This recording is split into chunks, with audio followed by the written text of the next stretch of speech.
dimatikan Allah hanya dengan nyamuk, apalagi Donald bebek. Cincai lah itu. Mudah aja bagi Allah Subhanahu wa taala. Tapi jangan gara-gara ini lalu kita enggak berusaha, lalu kita enggak ada ikhtiar, lalu kita tidak menggalang persatuan, lalu kita tidak menunjukkan perasaan solidaritas kita kepada saudara kita. Jangan nanti ditanya, ente kayaknya enggak pernah mendoakan, ya udah serahkan aja sama nyamuk.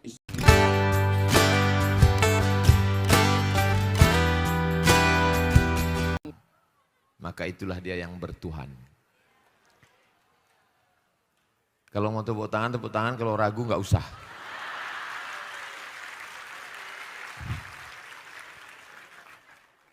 Ada Kabil, ada Habil.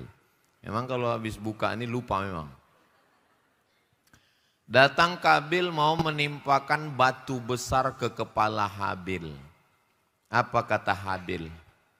La imbasatta ilayya yadaka litaqtulani. Kalau engkau ulurkan tanganmu memegang batu besar itu untuk membunuh aku, menimpakannya ke kepalaku, ma ana bibasitin yadiya ilaika liaqtulak. Aku tidak akan mengulurkan tanganmu melakukan perbuatan yang sama untuk mengambil batu membunuhmu. Kenapa? Padahal dia tidak sakit. Dia sehat. Dia gagah, dia perkasa, dia tegap, berotot, tangannya kuat. Kenapa dia tidak mau? Inni akhafullah. Aku takut kepada Allah. Itulah yang membuat dia bertahan. Kalau memang dia bertahan, kenapa dia meninggal Ustadz? Kenapa dia mati? Maksud bertahan itu bukan berarti dia enggak mati. Betapa banyak orang yang mati, tapi namanya bertahan dalam kebaikan. Betapa banyak orang yang hidup, tapi sebenarnya dia tidak bertahan. Ada banyak orang yang mati, tapi dia bertahan. Nabi Musa sudah meninggal atau masih hidup? Sudah meninggal. Fir'aun masih hidup atau sudah meninggal? Sudah meninggal. Saya sudah ceramah dari ujung-ujung ke ujung, belum pernah orang datang, Ustaz Somad, kenalkan saya keturunan Fir'aun. Itu yang dimaksud dengan bertahan itu. Namanya tidak akan kekal abadi dalam kebaikan. Jadi jangan nanti katanya kalau bertahan, bertuhan, yang bertuhan bertahan, tapi buktinya yang bertuhan kok malah mati. Ini bukan masalah cerita mati, karena resiko hidup adalah mati. Takut mati jangan hidup. Takut hidup? Mati aja. Iya. Hidup ini kan kalau bahasa kampung saya, life is take risk. Hidup itu berani mengambil resiko. Resiko muda adalah tua. Maka kalau takut tua jangan lahir. Nah, jadi ketika kita sudah mengambil hidup, berarti kita siap mengambil segala resiko. Itu yang perlu diluruskan, bahwa yang dimaksud dengan bertahan bukan berarti tidak mati, tapi kita tetap bertahan dalam kebaikan. Mudah-mudahan kita semua bertahan dalam kebaikan. Bertahan dalam kebaikan itu bahasa lainnya adalah istiqomah. Ini kalau saya melihat ini sudah malam yang ke-15 atau berapa? Hah? Ke-11? Oh, berarti masih sehat. Ada yang bilang ini malam pertama, baru mulai tadi puasa. Oke. Lalu kemudian Nabi Nuh alaihi salam. Daraballahu mathalan lilladzina kafaru imra'ata Nuhin wa imra'ata Lut. Perumpamaan orang-orang yang ingkar kepada Allah adalah istri Nuh. Nabi Nuh itu berhadapan dengan dua orang yang ring satu. Yang pertama istri, yang kedua anak. Bayangkan melihat anak, buah hati, belayan jiwa, untayan cinta dan kasih sayang mau tenggelam. Kalian nggak bisa membayangkan orang masih jomblo. Ya Rabbi ya Allah, inna bani min ahli. Ini anakku ya Allah. Ini anakku ya Allah. Dia sudah mau tenggelam. Hujan 40 hari 40 malam seluruh belahan bumi mau tenggelam. Inna bani min ahli. Anakku ya Allah. Apa kata Allah? Innahu laisa min ahlik. Dia bukan anakmu. Innahu laisa min ahlik. Dia bukan anakmu. Innahu amalun ghairu saleh. Karena amal dia tidak baik. Bertahan Nabi Nuh. Ujian yang terberat adalah ketika berhadapan dengan ring 1 ini. Mudah-mudahan kalian semua lulus mendapatkan istri yang solihah-solihah. Tapi jangan ditumpahkan habis cinta itu hanya kepada satu orang. Lalu ketika kalian mau menikahi dia, kalian katakan, kaulah satu-satunya. Jangan, nanti kalian stres. Cinta ditolak, kampak bertindak. Jangan sampai. Jadi kalau mau minang perempuan, bilang sama dia, aku tidak mau ada hubungan yang haram di antara kita. Aku mau baik-baik, kupinang kau dengan bismillah. Kalau kau mau, maka kau adalah bidadari surgaku. Kalau kau tak mau, bunga bukan setangkai, kumbang bukan seekor, patah tumbuh hilang berganti, hilang satu tumbuh 1000. Begitu. Tunjukkan bahwa kau tegar. Gitu. Jangan melelehkan air mata. Jantan.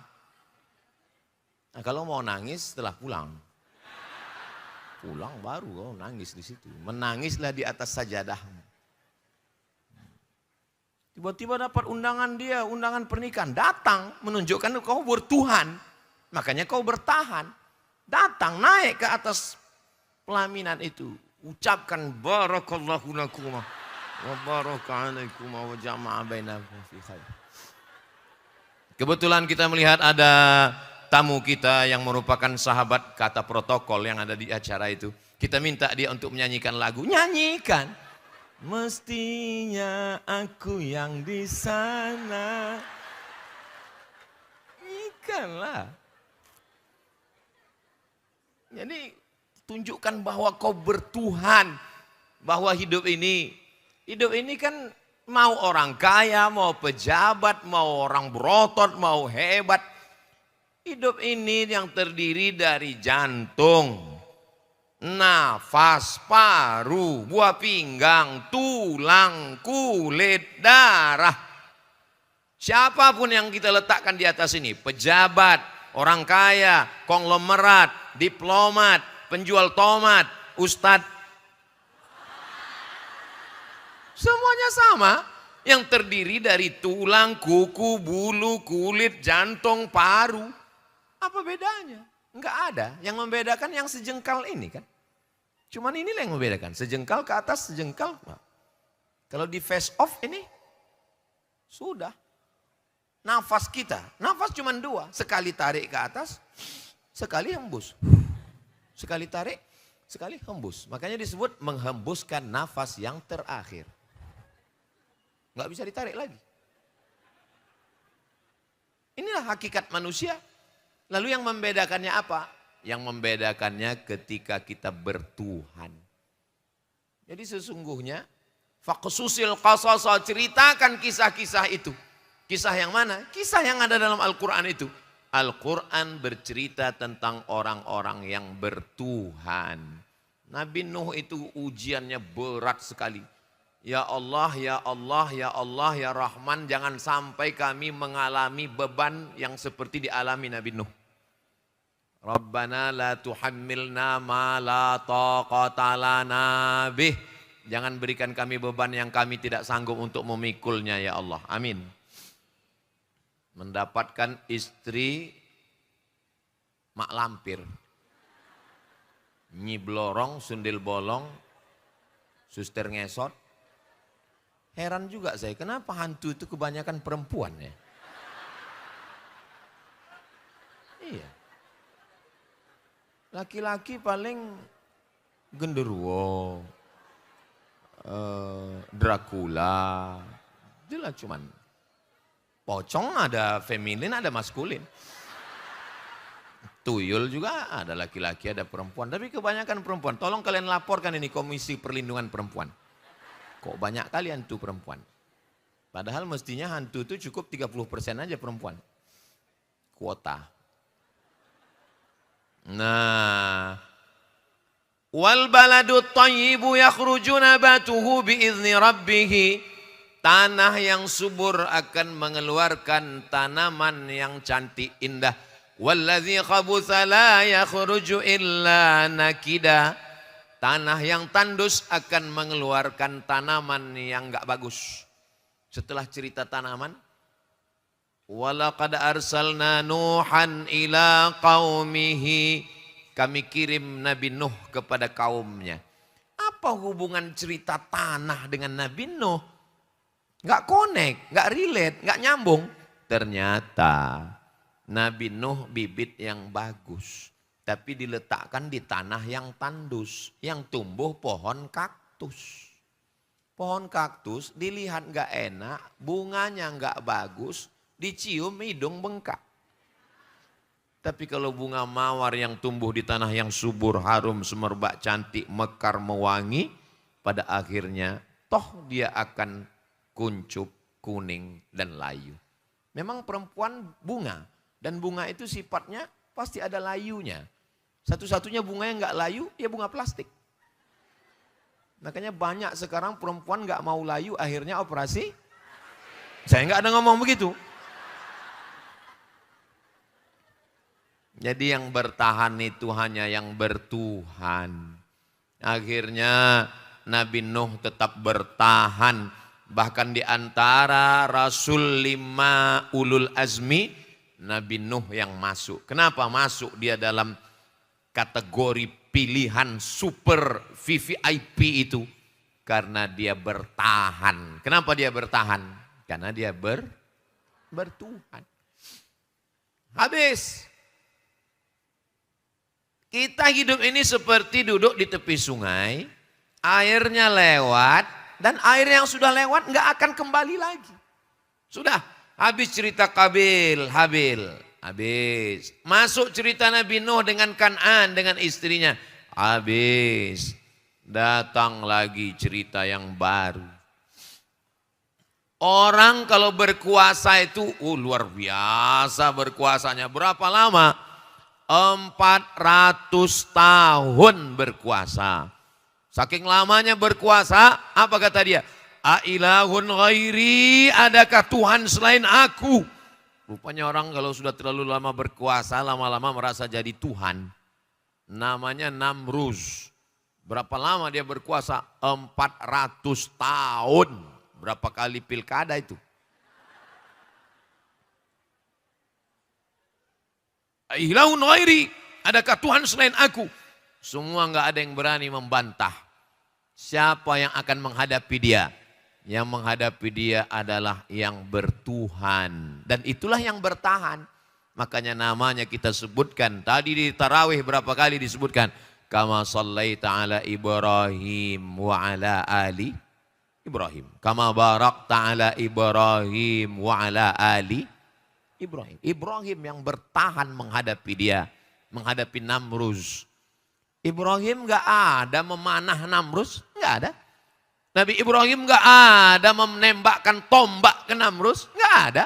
Nabi Ibrahim gak ada mencabut pedang untuk memancung kepala Namruz. Gak ada. Bagaimana cara Allah membinasakan Namruz? Datang nyamuk. Masuk ke hidungnya. Masuk ke hidungnya, masuk ke otaknya. Menggigit otaknya di dalam. Akhirnya dipukul-pukulnya kepalanya. Enggak juga, dihantukkannya ke dindingnya. Enggak juga, diambilnya martil, pukulnya, mati. Enggak ada yang sulit bagi Allah. Innama amruhu idza arada syai'an ayyaqula lahu kun. Kalau Namruz yang 400 tahun berkuasa dimatikan Allah hanya dengan nyamuk, apalagi Donald Bebek. Cincai lah itu. Mudah aja bagi Allah Subhanahu wa taala. Tapi jangan gara-gara ini lalu kita enggak berusaha, lalu kita enggak ada ikhtiar, lalu kita tidak menggalang persatuan, lalu kita tidak menunjukkan perasaan solidaritas kita kepada saudara kita, jangan nanti ditanya, ente kayaknya nggak pernah mendoakan, ya udah serahkan aja sama nyamuk. Innallaha la yastahi an yatriba masalan ma ba'udatan fama fawqaha. Allah tidak malu menciptakan makhluk yang kecil.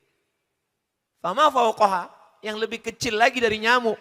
Tidak malu Allah menciptakannya. Kenapa? Karena ada rahasia di sana. Apa yang lebih kecil lagi dari nyamuk? Bakteri, kuman, penyakit.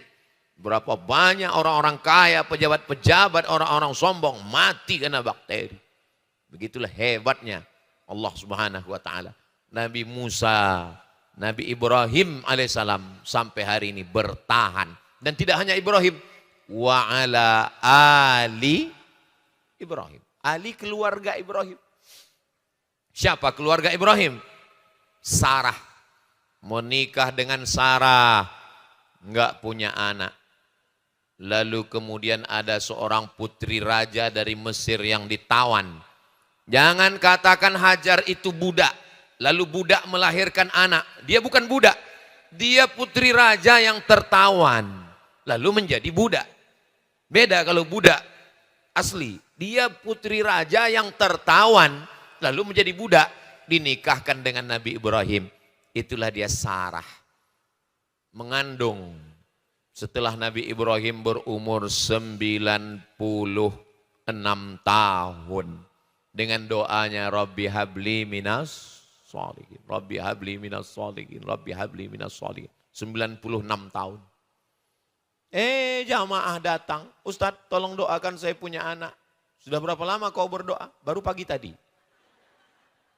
Nabi Ibrahim aja 96 tahun, dia tetap bertahan karena dia bertuhan. Apa yang terjadi? Istrinya hamil, Hajar hamil. Tapi kemudian Allah mengatakan, bawa Hajar dan anakmu yang masih kecil itu biwadin ghairi dzi zar'in, di sebuah lembah yang tak ada tanaman, inda baitikal muharram, di samping Baitullah, di samping Ka'bah. Dari Palestina dia berjalan ke Makkah. Mudah-mudahan panjang umur, sehat badan, kita nanti pergi umroh ke Baitullah. Ongkos tanggung masing-masing. Sampai di sana Nabi Ibrahim akan kembali ke Palestina. Hajar yang baru melahirkan anak memegang ujung jubah Nabi Ibrahim. Nabi Ibrahim sudah siap-siap mau pulang ini. Dipegangnya ujung jubah Nabi Ibrahim. Apa kata Hajar? Allahu amaraka bihadza. Apakah Allah yang menyuruh engkau meninggalkan kami di sini wahai Ibrahim? Allahu amaraka bihadza. Allah yang menyuruh engkau meninggalkan kami di sini?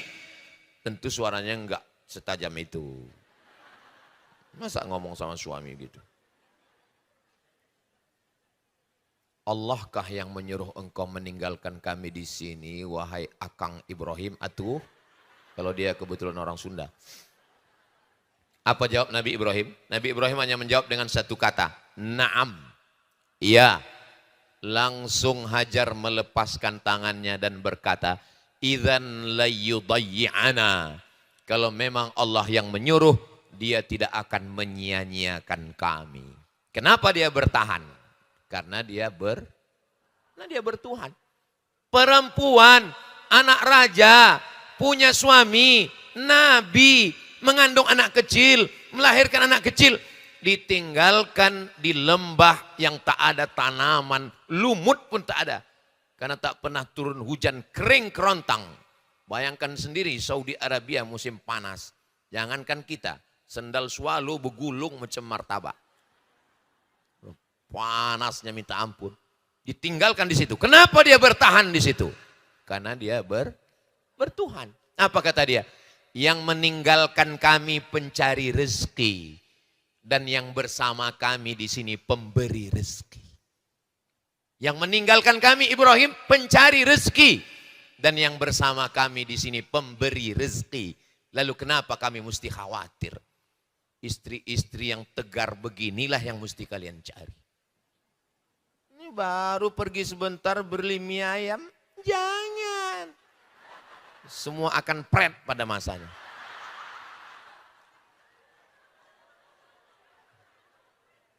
Begitu. Jadi kalau kalian mau pergi, pergi dulu ya dek. Idzan layyudayyi'ana. Yang pergi pencari rezeki. Yang di sini pemberi rezeki. Tinggalkan nomor rekening dan kartu ATM. Mau touring silakanlah touring. Mau mancing silakan mancing. Begitu menjadi istri yang tegar. Saya ngomong begitu menghadap matanya ke kalian. Kalau ngadap ke sini nanti orang ini tersinggung, sakit hati. Saya kalau Ustadz Somad itu ngomong sakit kali hatiku. Seolah-olah dia mau ngejek-ngejek aku. Kuncin dengar omongan saya satu aja, jangan tersinggung. Ada beberapa orang tersinggung, meninggal. Ada yang tersinggung? Takut kalian mati. Apa yang terjadi? Persediaan air kering, air susu kering. Tapi dia bukan perempuan yang lemah. Dia tidak mengangkat tangan, ya Tuhan. Enggak. Dia tidak mengutuk nasib, kenapa aku ditinggalkan? Tidak. Dia lari ke atas bukit Sofa, enggak ada air. Dia lari ke atas bukit Marwah, enggak ada air. Sofa, Marwah, 500 meter. 500 meter Pak Ustadz, terserah aku lah mau meter. Enggak ada air. Ternyata Allah mau kasih air bukan dari tumit orang yang sudah dewasa. Ternyata Allah mau kasih air bukan dari tumit yang berjalan. Allah kasih air dari tumit anak bayi yang baru lahir. Yang menggesekkan kakinya ke pasir. Kalau Allah mau, Allah kasih bukan dari kaki yang kokoh yang lari ke atas bukit Sofa dan Marwah. Tapi Allah kasih dari kaki yang lemah yang belum bisa berjalan. Tiba-tiba dia kembali, dia lihat air itu sudah ada. Kata dia, berkumpullah air, berkumpullah. Bahasa Arabnya zam-zam, berkumpullah. Tapi jangan gara-gara ini nanti kalau ngumpul, kita zam-zam nanti ya. Zam-zam, berkumpullah. Akhirnya air itu berkumpul. Nabi Ibrahim itu diperkirakan hidup 1800 tahun sebelum Masehi. Sekarang sudah 2026. 1800 sampai tambah 2026 berarti banyaklah pokoknya. 3826 hampir 4000 tahun yang lalu air itu masih tetap mengalir sampai hari ini. Kenapa bertahan? Dari perempuan yang bertuhan. Siapa yang ngasih judul? Saya sepanjang-panjang ceramah belum pernah judulnya pendek gini. Bertahan bertuhan, bertahan bertuhan. Ada-ada aja judul Hijrah Fest ini. Biasa kalau saya ngisi itu dengan spirit Ramadan mari kita perbaiki akhlakul karimah, takwa. Ini enggak, bertahan bertuhan, bertahan bertuhan. Tapi enak juga saya ngomong, kenapa dia bertahan? Karena dia bertuhan. Karena dia bertuhan maka dia gitu.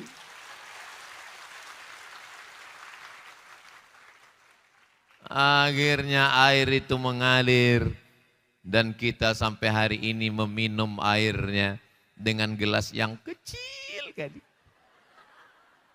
Saya waktu kecil dibawa emak saya menjenguk tetangga baru pulang haji. Saya tengoklah gelasnya itu, mak kecil kali lah ini bilang. Apalah maksud orang ini? Kita nggak tahu kan, masih SD saya. Sekarang baru saya tahu rupanya payah kali ngambil air itu. Sekarang saya pulang, saya kasih gelas lebih kecil lagi dari saya dulu. Allahumma inni as'aluka ilman nafi'an wa rizqan wasi'an wa shifaan min kulli da'in wa saqamin bi rahmatika ya arhamar rahimin. Kalau hafal, kalau enggak hafal gerak-gerakkan aja mulut. Biar jangan tahu kali baru hijrah. Cuman kalau yang datang itu pejabat-pejabat biasanya saya kasih ceret besar. Saya kasih. Pas sudah mau udah habis, dituang orang itu lagi. Setiap dia nuang, jantung saya sakit. Gitu. Gitu jantung.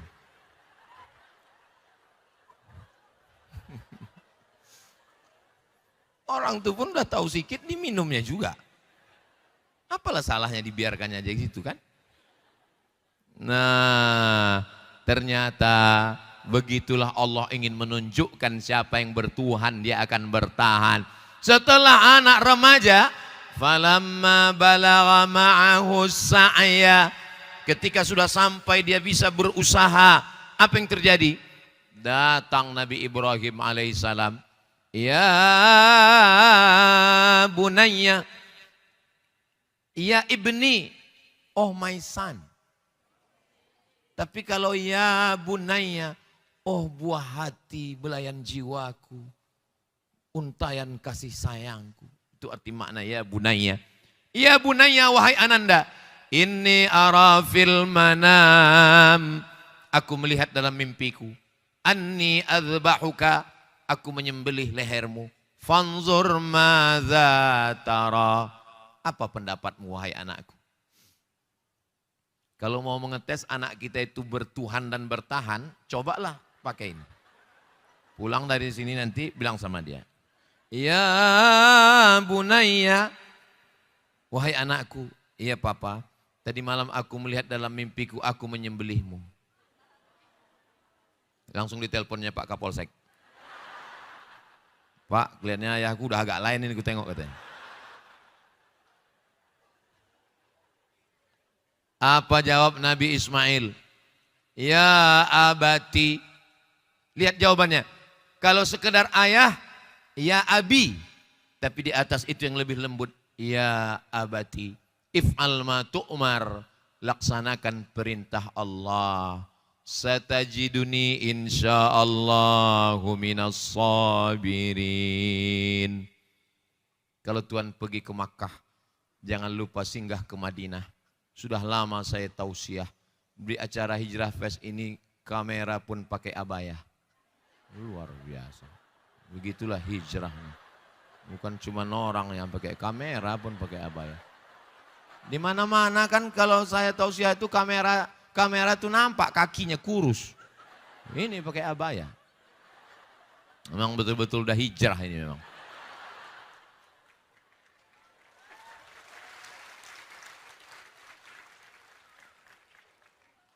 Apa kata Ismail alaihissalam? Ya abati, wahai ayah, if'al ma tu'mar, laksanakan perintah Allah. Satajiduni insyaallah. Lihat, kenapa dia bertahan? Insyaallah. Dia tidak mengatakan sembelihlah ayah, enggak. Satajiduni insyaallah minas sabirin. Dibawanya anaknya itu ke atas bukit. Bukitnya itu nanti kalau kita berdiri di antara bukit-bukit, tempat melontar jumroh ula, jumroh wusta, jumroh aqabah, mengarah ke istana raja, ada seperti kubah kecil, disitulah tempat penyembelihan Ismail. Sudah sampai pisau itu watallahu lil jabin, sudah terasa sejuknya di leher. Gimana ada rasa sejuk di leher? Nanti pulang dari sini, ambil pisau di dapur itu, letakkanlah di sini. Sudah terasa sejuk leher. Sejuk. Sejuk. Nanti yang tinggal di kos-kosan sama kawan, membangunkan kawan sahur nanti gitu. Yang payah dibangunkan sahur, sahur enggak juga bangun. Bangun enggak juga. Letakkan. Terasa, mak sejuk nih kata dia. Tinggal tarik sikit aja lagi. Disitulah fafadainahu bidzibhin azim. Kami tebus dengan seekor kambing kabsh yang besar. Dia sudah lulus. Bapaknya lulus. Dan anaknya juga lulus. Kenapa? Karena mereka bertuhan. Sudah putus sudah. Tauhidnya kepada Allah subhanahu wa ta'ala. Bagaimana dengan Sarah? Hajar sudah selesai. Sarah yang sudah diponis maaf mandul. Enggak akan punya anak. Suaminya sudah tua. Ternyata Sarah melahirkan anak. Dan jarak umur antara Ismail dengan Ishak 13 tahun. Jika umur Ibrahim waktu Ismail lahir 96 tahun, jarak usia Ismail dengan Ishak 13 tahun, berapakah umur Nabi Ibrahim waktu Ishak lahir?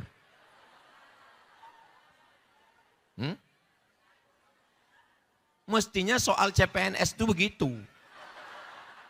Saya dulu waktu tes ikut CPNS tahun 2008, dosen UIN, soalnya Tono, Tini, dan Tony menjaga warnet. Tono menjaga warnet di waktu malam, Tini menjaga di waktu pagi. Tono dan Tini tidak bisa bekerja sama karena mereka dulu pacaran. Jam-jam berapa saja mereka bisa bekerja sama? Terus gue bilang, apalah soal ini? Kita sekolah jauh-jauh, S1, S2, S3, pulang-pulang ditanya Tono, Tini, dan Ton. Ini menunjukkan pembuat soal itu nggak ngaji. Coba kalau dia ngaji dan pernah ikut Hijrah Fest agak sekali aja. Pastilah dia bergizi, berkualitas soal-soal CPNS itu. Insya Allah akan datang bergizi insya Allah. Karena dia sudah MBG.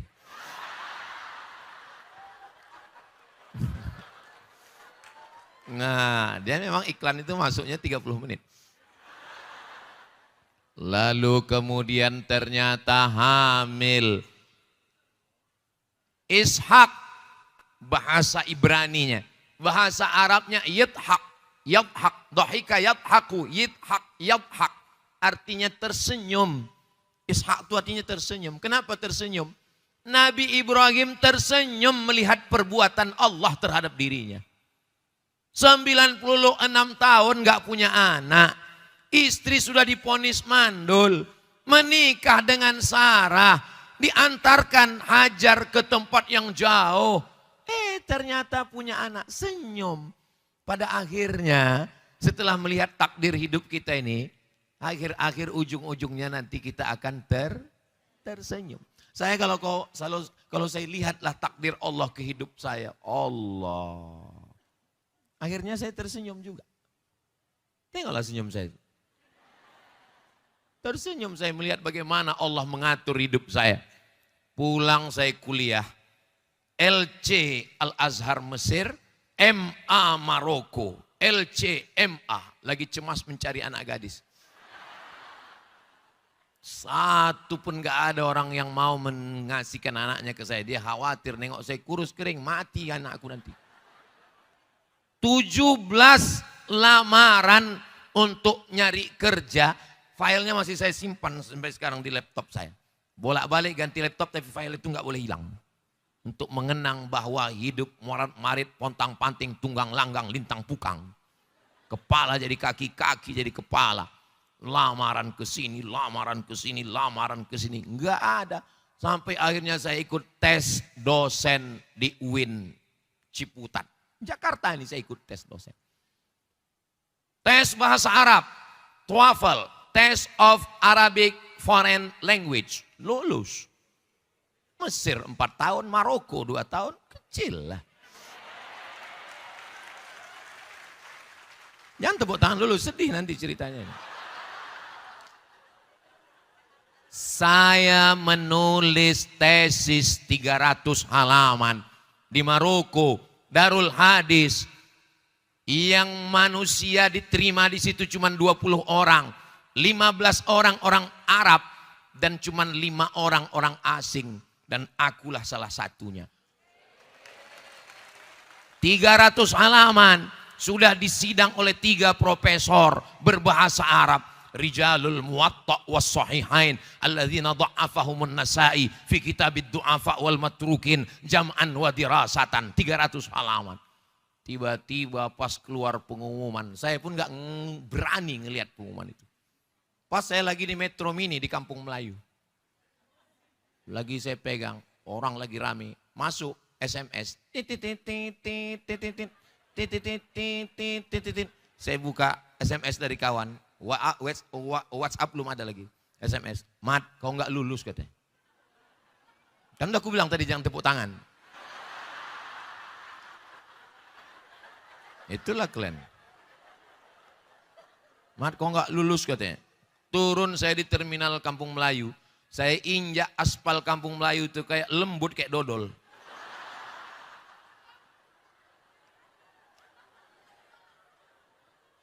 Sekarang, kemarin saya ceramah di kantor masjid Menteri Pendidikan. 3 menteri.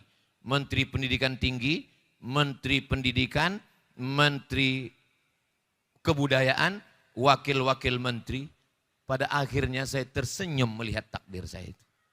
Begitulah Allah mempermain. Tunggu banyak sedih-sedihnya lagi. Kalian mau cepat aja, itulah.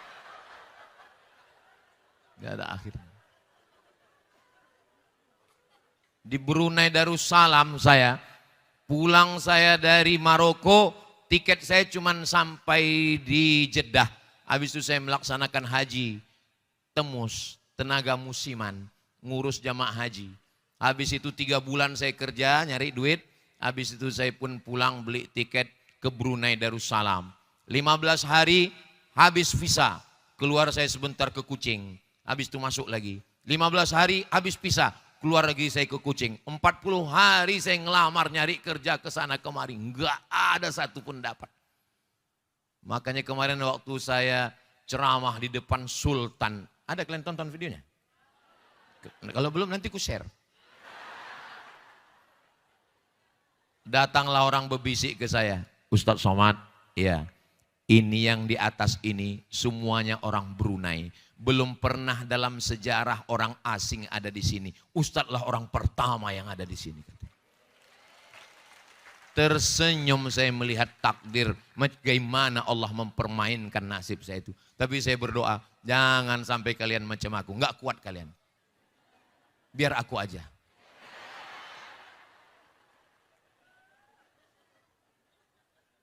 Lalu, kenapa saya bertahan? Aku pun baru tahu sekarang.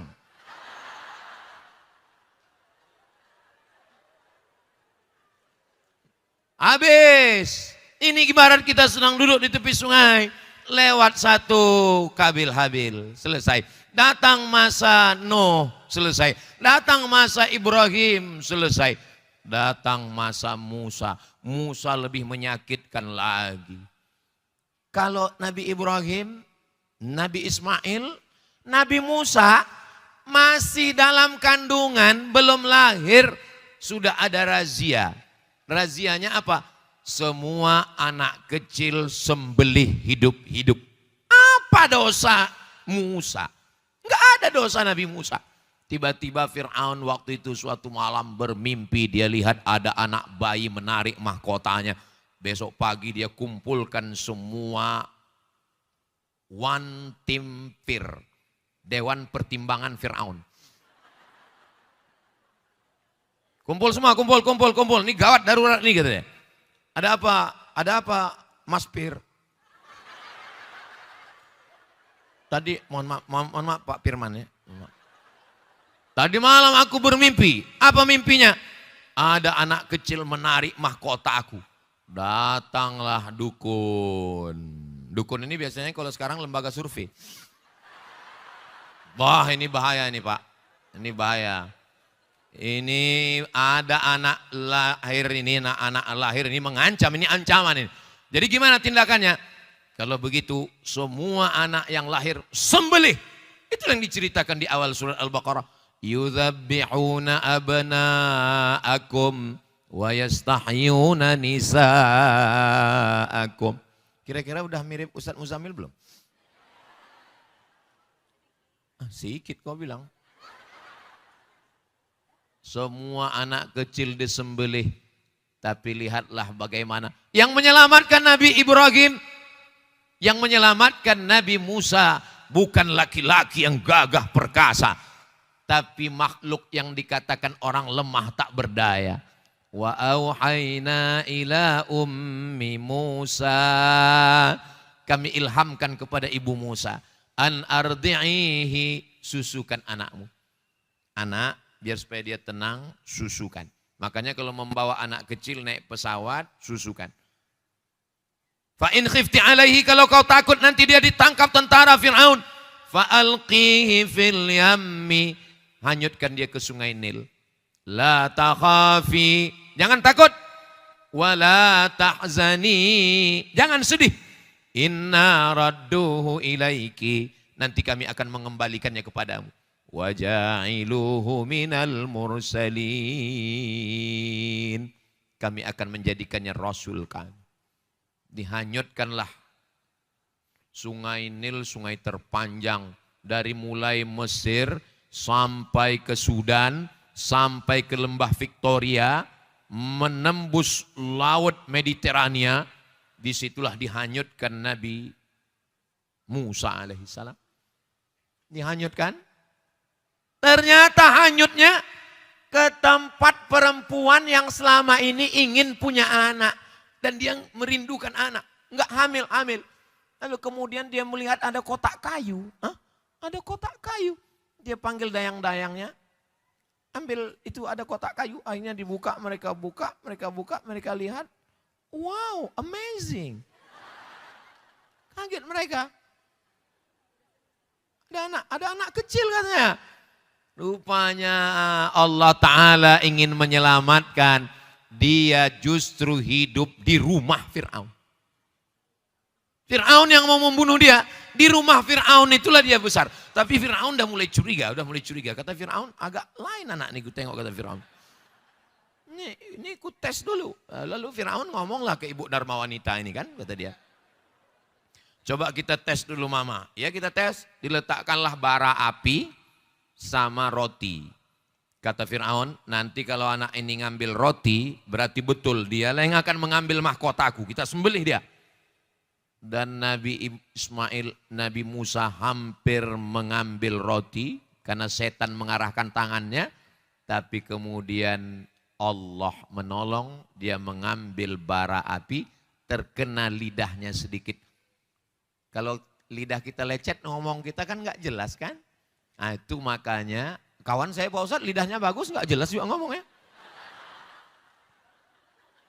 Itu makanya doa Nabi Musa itu Rabbi syrahli sadri wa yassirli amri wahlul 'uqdatam mil. Jadikan ngomorku lancar karena kena bara itu. Akhirnya apa kata Asyah, nama istrinya Asyah. Lihat. Dugaanmu salah kan? Dia ngambil bara? Iya. Kata Fir'aun. Akhirnya dia besar di situ. Tapi Allah ingin keluarkan dia. Allah cuman ingin dia besar di situ. Tapi Allah dia tidak ingin bertahan sampai tua di situ. Bagaimana cara Allah mengeluarkan dia? Ustaz kalau ngomong janganlah kuat-kuat. Jantung kami enggak kuat. Ya, aku bisa bicara lembut. Allah ingin mengeluarkan dia dari situ. Bagaimana cara Allah mengeluarkannya? Maka dikeluarkan Allah SWT dari situ dengan cara tiba-tiba ada dua orang yaqtatilani kelahi. Fawakazahu Musa. Nabi Musa mau melerai. Kata Musa jangan kelahi ya, jangan kelahi. Rupanya tertinju oleh Nabi Musa. Tuh mati. Mati. Orang kita ku tinju kau mati nanti. Enggak mati. Nabi Musa tertinju dikit aja mati. Akhirnya rupanya itu hanya skenario Allah. Supaya dia keluar dari istana Fir'aun. Akhirnya dia keluar. Berdirilah dia di tengah gurun pasir di bawah pohon. Yang di situ ada orang ngantri panjang. Ngantri. Kenapa mereka ngantri? Rupanya mau ngambil air. Sumurnya ketutupan batu yang bergelinding dari atas bukit menutup pintu sumur. Sehingga ngambil. Datang Nabi Musa. Ada apa ini?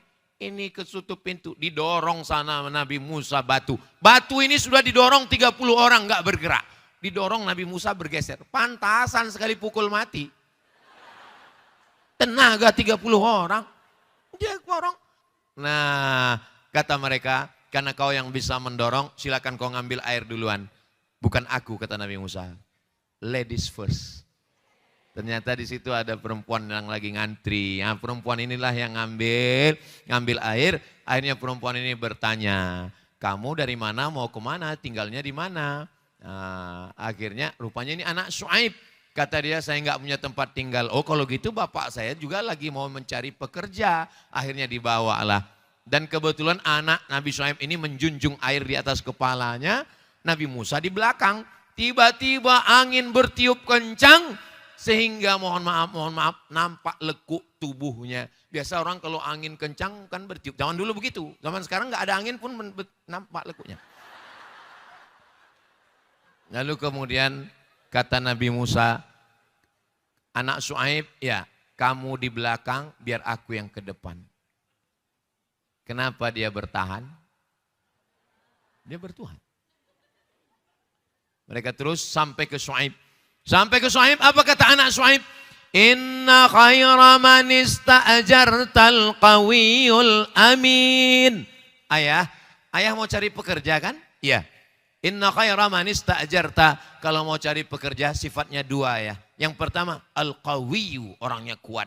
Al-amin, orangnya amanah. Mana orangnya? Inilah dia orangnya. Kata ayahnya, udah berapa lama kau kenal dia? Berapa lama kau kenal? Waktu KKN kemarin. Kata ayahnya. Ayah, aku nggak ada kenalan sama dia. Aku nggak ada pacaran sama dia. Terus bagaimana kau tahu? Tadi kami ngantri mau ngambil air. Itu sumur tertutup batu. 30 orang nggak bisa nggeser. Dia nggeser sendiri. Disitulah aku tahu dia kuat. Oh. Terus dari mana kau tahu dia amanah? Tadi aku berjalan di depan, tiba-tiba dia suruh aku ke belakang karena dia tidak mau melihat lekuk tubuh kami ditiup angin.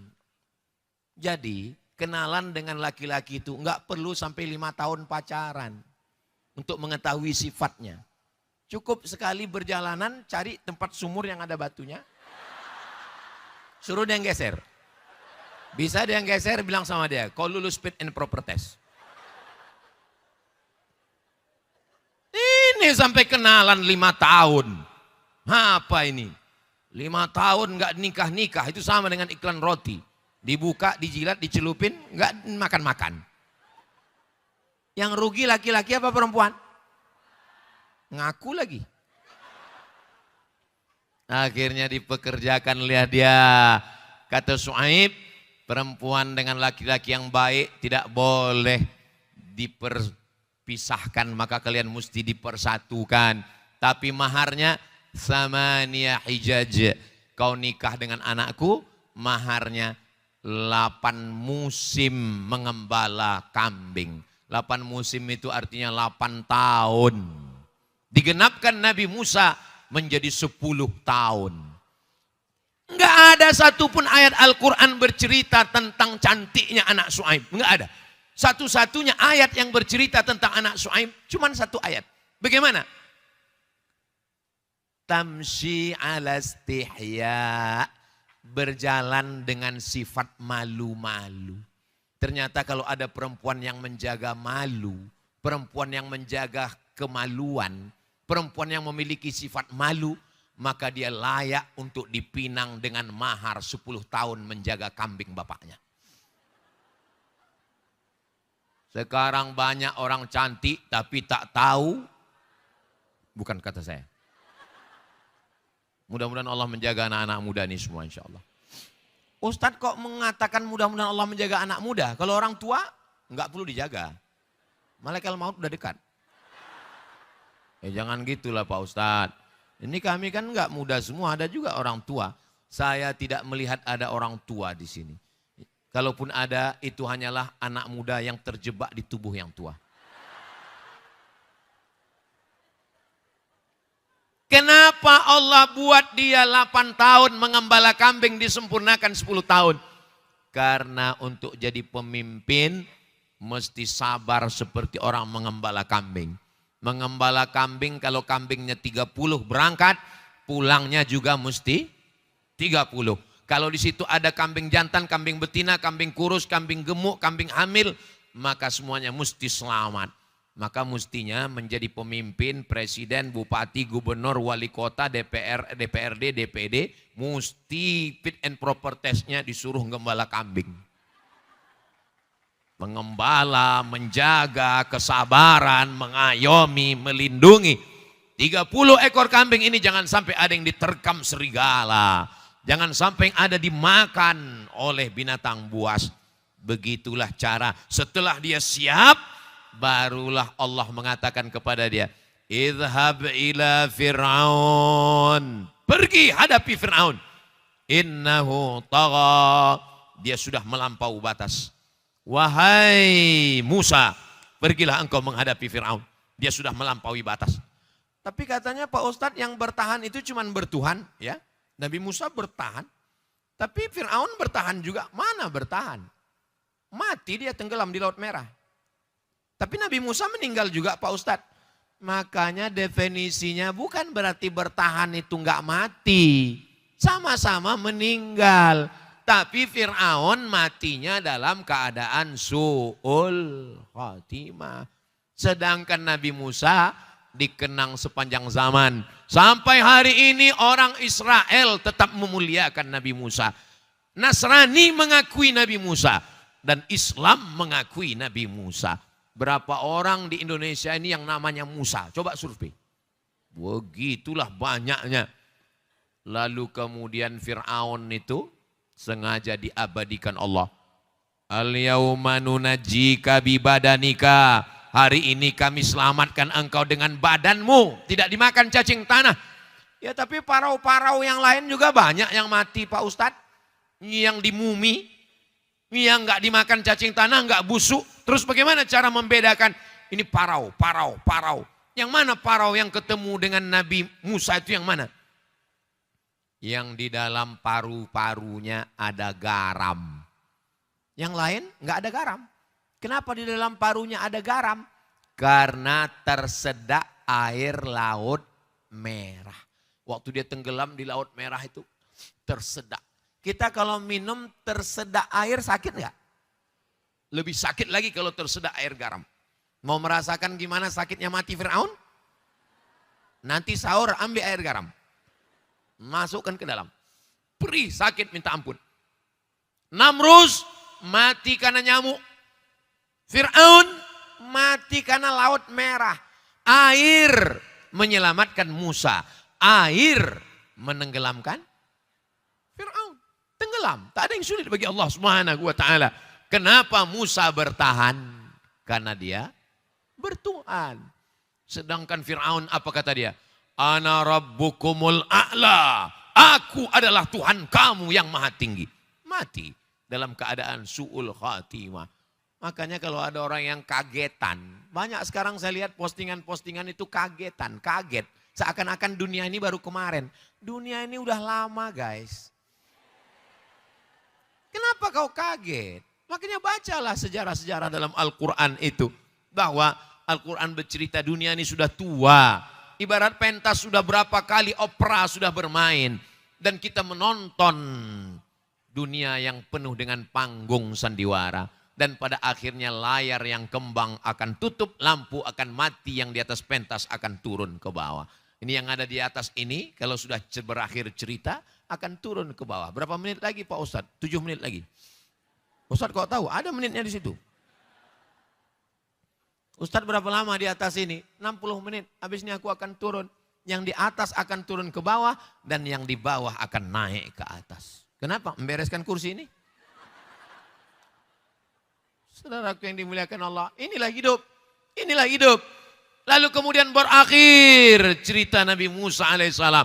Datang lagi seorang perempuan. Perempuan ini ingin punya anak. Apa kata dia bernazar? Inni nazartu laka ma fi batni muharrara. Aku bernazar anak yang ada dalam perutku ini nanti kalau lahir akan aku jadikan muharrara. Muharrara artinya khalisan li khidmati Baitul Maqdis. Dia enggak akan berkebun korma, dia enggak akan jadi pegawai raja, dia enggak akan berniaga, dia hanya akan menjaga Baitul Maqdis. Falamma wada'athu, ketika anaknya lahir, qalat, dia berkata, inni wada'tuha unsa. Ternyata anaknya lahir perempuan.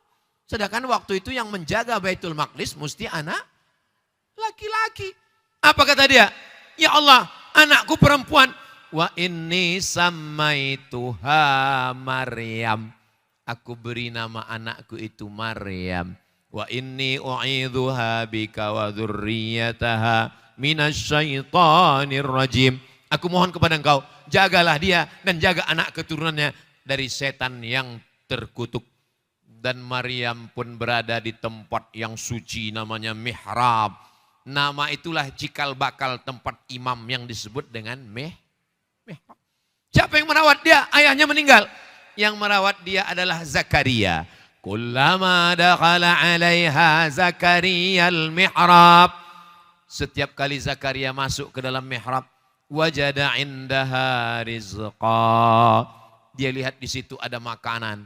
Buah-buahan musim panas ada di musim dingin, buah-buahan musim dingin ada musim panas. Beda dengan meja ini, panas dingin pun enggak ada. Wajada, udah buah sama makanan tadi semua di belakang udah. Sengaja nggak diletakkan di sini supaya nggak mengganggu konsentrasi jamaah. Karena kalau diletakkan di sini kalian semua kan menengoknya itu. Gini. Ya Maryamu anna laki hadza. Maryam, ini dapat dari mana? Innallaha yarzuqu man yasha. Allah kalau memberi rezeki bighairi hisab. Bighairi hisab maknanya dua. Yang pertama unlimited, tidak terhitung. Yang kedua, enggak bisa diduga, enggak bisa disangka kalau Allah mau memberikan. Dia menjaga dirinya. Sampai akhirnya kita akan diuji dengan apa yang sedang kita tekuni. Kalau kita sedang hijrah, disitulah ujian datang. Kalau kita sedang jaga diri dari perempuan, disitulah ujian perempuan datang. Kalau kita sedang, apa yang sedang kita pikirkan, itu ujiannya datang. Maka ada artis hijrah yang saya lihat postingannya tentang poligami aja. Namanya Ari Untung apa saya lihat ada. Jadi ujiannya sudah. Memang ujiannya begitu. Lalu kemudian apa ujian yang dihadapi oleh Maryam? Datang seorang laki-laki. Fa arsalna ilaiha ruhana. Kami kirim kepada dia malaikat Jibril. Fatamatsala laha basharan sawiyya. Malaikat Jibril datang dalam bentuk anak muda yang ganteng. Apa kata dia? Aku datang ingin membawa pesan dari Allah Subhanahu wa taala. Aku akan memberikan kepada engkau ghulaman zakiyya, anak yang suci dari dosa-dosa. Apa kata Maryam waktu itu? Anna yakunu li ghulamun. Bagaimana mungkin aku bisa punya anak? Walam yamsasni basyarun. Aku tidak pernah disentuh laki-laki. Walam aku baghiya.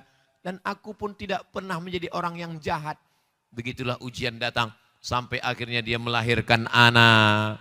Dan ketika dia melahirkan anak, dia mesti pergi ke tempat yang jauh. Makanan qasiyah, tempat yang jauh. Kenapa? Karena kalau di kota orang sudah mulai ngobrol, gosip, seliweran berita macam-macam. Pergi dia ke tempat yang jauh dan dia bersandar di sebatang pohon kurma.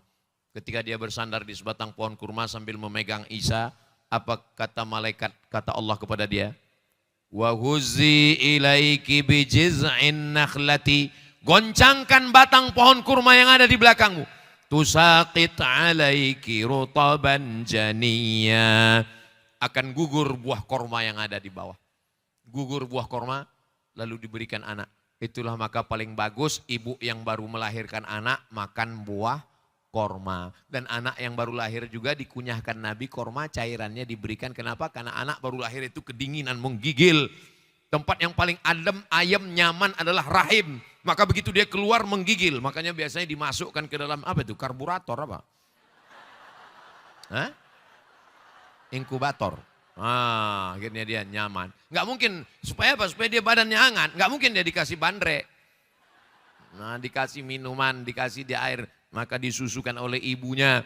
Maka kemudian datanglah pembesar-pembesar Yahudi itu mau ngejek. Apa kata mereka? Makana abu kimra'a sau'in. Bapakmu bukan penjahat, bapakmu bukan preman, bapakmu bukan perampok. Kenapa engkau bisa punya anak?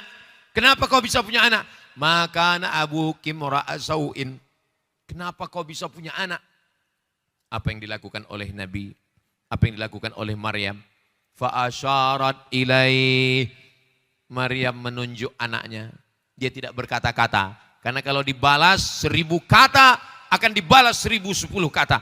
Maka dia tidak membalas. Fa asyarat ilaih, dia hanya menunjuk anaknya. Oh, ternyata orang yang ngejek kita, kalau enggak kita balas, itu marahnya minta ampun. Makanya saya enggak pernah balas kan? Mana, perhatikanlah. Di Instagram, di TikTok, di FB, saya enggak pernah balas. Kenapa? Saya enggak tahu passwordnya.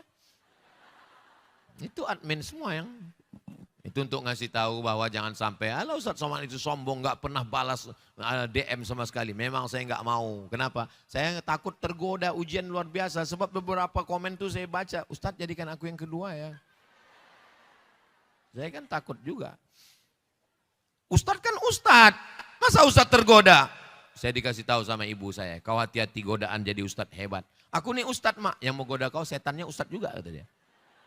Aku ini tamat Mesir mak, setan yang menggoda kau alumni Institut Fir'aun juga kata dia. Mudah-mudahan Allah menjaga kita semua. Sebetulnya kisah ini masih panjang lagi, belum lagi kisah Nabi Muhammad, belum lagi imam-imam mazhab, belum lagi sahabat Nabi, belum lagi ulama, panjang lagi. Tapi waktu udah habis. Hah? Ditambah lagi. Intinya kesimpulannya dari yang banyak saya ceritakan tadi, dia menjadi bertahan karena bertuhan. Jadi siapapun yang mendampingi kalian, dia bertahan karena bertuhan. Begitu juga pendamping kalian, dia bertahan karena bertuhan. Kalau enggak bertahan, berarti dia berhantu. Itulah yang dapat saya sampaikan. Selama 1 jam ini banyak kata-kata saya menyinggung perasaan tidak berkenan di hati. Maukah kawan-kawan, sahabat-sahabat memaafkan saya? Alhamdulillah. Terima kasih. Saya tutup dengan pantun penutup. Menangkap puyuh di Bukit Selasih. Thank you dan terima kasih. Masya Allah. Tunggu, ada satu pantun lagi. Tunggu. Minum selasih di atas daun. Terima kasih, hatur nuhun. Cakep. Ada satu lagi, tunggu satu lagi. Madiun lemahi teles. Cakep. Matur nuhun Gusti Allah sing bales. Allahu Akbar. Assalamualaikum warahmatullahi wabarakatuh.